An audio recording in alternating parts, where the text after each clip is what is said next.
Habang inaantay kong mag-in ako mga katuda ay namimili sila ng school supply. Bigla namang may tumirik na tricycle at naglock doon sa may gilid ng kalsada at one way lang po ito. Oh no! Kaya nilapitan ko agad siya para matulungan kahit para maalis kagad yung kanyang tricycle doon. Binuhat ko na mga katuda para may tabi.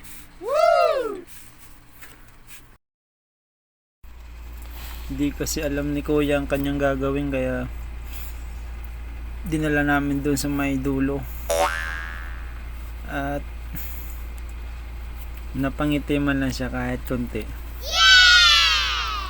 Yung mga katuda